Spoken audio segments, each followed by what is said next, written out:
Hello friend, আসসালামু আলাইকুম। কেমন আছো তোমরা সবাই? আমি কিন্তু আলহামদুলিল্লাহ ভালো আছি। বলো তো কেন? দেখতেই পাচ্ছ আজকের ওয়েদারটা খুবই সুন্দর।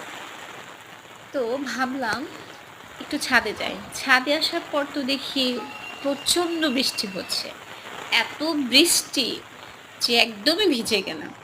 আর এত বাতাস যে কি আর বলবো। আমার চ্যানেলটা ভালো লাগলে অবশ্যই একটা সাবস্ক্রাইবার করে দিবে। লাইক, শেয়ার, কমেন্টস করে যাবে। এবং কে কোথা থেকে দেখছো অবশ্যই কমেন্টসে জানাবে। আচ্ছা, তোমাদের এলাকাতেও কি বৃষ্টি হচ্ছে? কার এলাকায় বৃষ্টি হচ্ছে? অবশ্যই কমেন্টে জানাবে। দেখো ওয়েদারটা খুবই সুন্দর লাগছে বলো? প্রচণ্ড পরিমাণে বৃষ্টি হচ্ছে। আর আমি তো বৃষ্টি অনেক পছন্দ করি। তোমরাও কি আমার মতো অনেক পছন্দ করো বৃষ্টি? দেখো বুঝাই যাচ্ছে যে বৃষ্টি হচ্ছে। এত বৃষ্টি হচ্ছে যে বাহিরের কোনো কিছু খুব বেশি একটা দেখা যাচ্ছে না। মনে হচ্ছে শীতের দিনে যেমন কুয়াশাচ্ছন্ন হয়ে যায়, অনেকটা ওরকম লাগছে বলো? যাই হোক, আমার তো খুব ভালো লেগেছে।